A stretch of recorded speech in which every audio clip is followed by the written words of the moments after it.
주 안에 사랑하는 의정부 비전교회 성도 여러분, 반갑습니다. 9월 7일 화요일, 오늘 우리에게 주시는 하나님의 말씀은 사사기 15장 14절로 20절까지 말씀입니다. 먼저 본문의 말씀을 봉독하겠습니다. 삼손이 레이의 이름에 블레셋 사람들이 그에게 마주 나가며 소리 지를 때 여호와의 영이 삼손에게 갑자기 임하시매 그의 팔 위에 밧줄이 불탄 삼과 같이 그의 결박되었던 손에서 떨어진지라. 삼손이 나귀의 새 턱뼈를 보고 손을 내밀어 집어들고 그곳으로 1000명을 죽이고 이르되 나귀의 턱뼈로 한 더미, 두 더미를 쌓았으며 나귀의 턱뼈로 내가 1000명을 죽였도다 하니라. 그가 말을 마치고 턱뼈를 자기 손에서 내던지고 그곳을 라맛 레이라 이름하였더라. 삼손이 심히 목이 말라 여호와께 부르짖어 이르되 주께서 종의 손을 통하여 이 큰 구원을 베푸셨사오나 내가 이제 목말라 죽어서 할례 받지 못한 자들의 손에 떨어지겠나이다 하니 하나님이 레이에서 한 우묵한 곳을 터뜨리시니 거기서 물이 솟아나오는지라. 삼손이 그것을 마시고 정신이 회복되어 소생하니 그러므로 그 샘 이름을 엔학고레라 불렀으며 그 샘이 오늘까지 레이에 있더라. 블레셋 사람의 때에 삼손이 이스라엘의 사사로 20년 동안 지냈더라. 아멘. 블레셋의 요구에 응하고자 삼손을 찾아온 유다인들에 의해 삼손은 세 밧줄 둘로 단단히 결박되어 블레셋 사람들에게 넘겨지는 상황을 맞이합니다. 삼손을 본 블레셋 사람들은 삼손을 향하여 크게 소리를 질렀습니다. 아마도 이 소리는 삼손을 향한 분노의 소리, 조롱의 소리, 위협의 소리, 또한 자신들이 승리하였음을 환호하는 소리였을 것입니다. 그런데 이때 여호와의 영이 삼손에게 임하십니다. 여호와의 영이 삼손에게 임하시자 삼손을 묶고 있던 밧줄은 마치 불에 탄 삼과 같이 끊어지게 됩니다. 삼손은 옆에 있던 나귀의 턱뼈를 손에 집어들었습니다. 아무런 무기가 없던 삼손에게 턱뼈는 무기가 되었습니다. 삼손은 그 자리에서 블레셋 사람 1000명을 나귀의 턱뼈로 죽이고 그 자신의 공로를 높이며 시체 더미로 쌓여진 그곳의 이름을 라맛 레히, 곧 턱뼈의 언덕이라 일컫습니다. 이렇게 승리에 취하기도 잠시 삼손은 심한 갈증 속에 자신이 곧 죽을 것 같다며 하나님께 부르짖습니다. 이렇게 하나님을 향해 부르짖으며 그는 이 전쟁의 승리를 주신 분이 하나님이시고 자신은 하나님의 종으로서 쓰임을 받았다라고 고백을 합니다.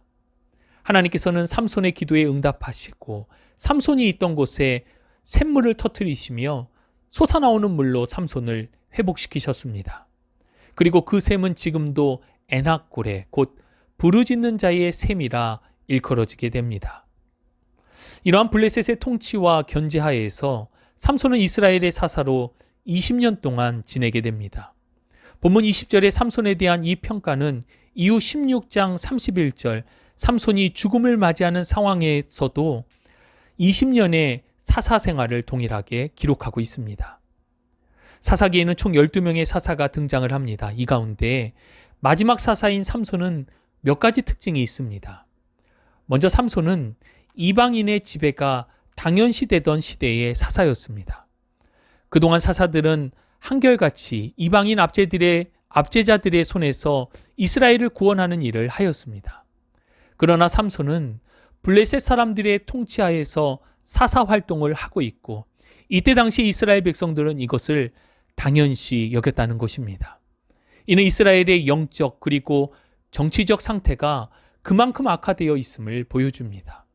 더 이상 이방인 압제자들을 상대로 싸울 필요성 자체를 느끼지 못하는 영적 암흑기의 절정임을 보여주고 있습니다. 또 삼손은 늘 혼자 싸우던 사람입니다.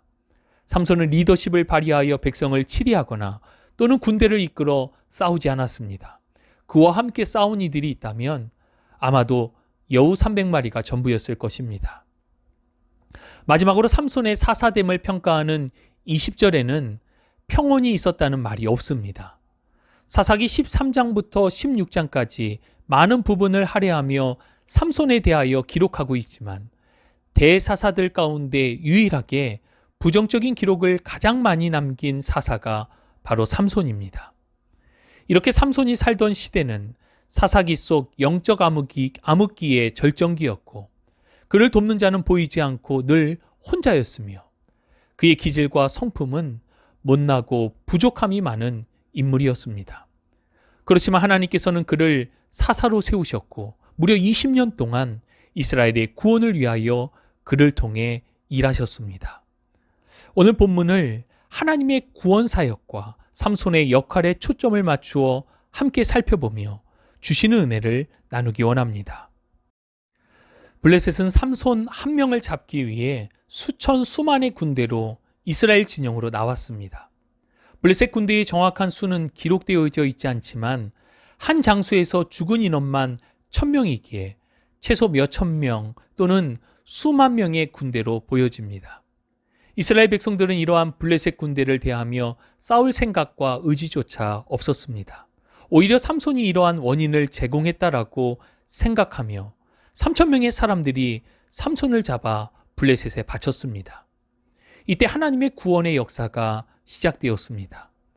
블레셋의 사람들이 삼손을 향하여 분노와 승리의 소리를 지를 때 하나님의 영이 삼손에게 임하셨습니다. 삼손은 초인적인 힘을 발휘하며 그곳에 있던 블레셋의 사람들을 나귀 턱뼈로 1000명을 죽입니다. 삼손은 이때 자신의 성과에 취해 있었습니다. 그래서 시체 더미가 쌓인 곳을 두고 자신이 이루어 놓은 턱뼈의 언덕이라 스스로 일컬었기 때문입니다.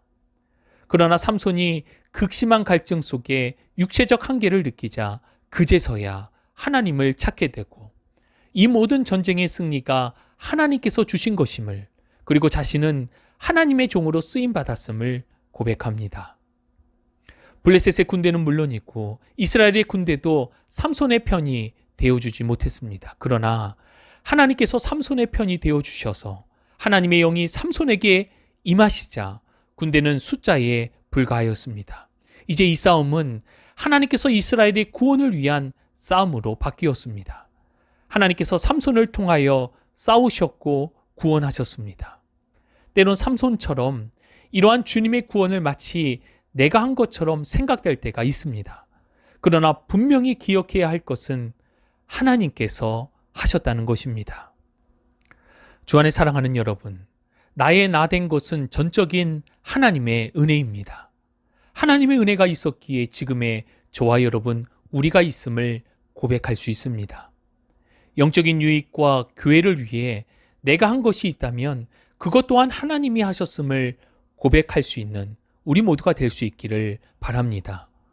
본문 속 삼손의 모습은 다른 사람의 모습이 아니라 지금 이 시대를 살아가고 있는 우리들의 모습일 수 있습니다. 자칫 방심하면 우리는 하나님의 자리에 내 이름을 새기며 그렇게 하나님의 영광을 가로채는 우를 범할 수 있기 때문입니다. 코람데오, 늘 하나님 앞에 있음을 믿음으로 고백하며 두렵고 떨림으로 주의 구원을 이루어 나가는 겸손한 주의 사사가 되실 수 있기를 주님의 이름으로 축복합니다. 하나님 감사합니다. 오늘도 주시는 주의 귀한 말씀을 받습니다. 사사기에 등장하는 삼손의 모습은 다른 사사에 비하여 여러 불안정한 모습들이 많이 보입니다. 그러나 삼손의 모습을 통하여 우리 자신의 모습을 돌아보게 됩니다. 우리의 모나고 혈기 가득하며 제 멋대로 하는 모습이 이와 다르지 않기 때문입니다. 이렇게 부족하고 연약한 우리를 향한 전적인 하나님의 은혜를 감사하며 찬양하지 않을 수 없습니다. 영적인 암흑기인 이 시대에 주의 사사로 우리를 부르시고 세우셨습니다. 주와 복음을 위한 맡겨주신 사명을 잘 감당하며 하나님의 영광이 되는 우리의 삶이 되도록 인도하여 주옵소서. 함께 하심을 믿고 감사드리며 우리 구주 예수 그리스도의 이름으로 기도합니다. 아멘.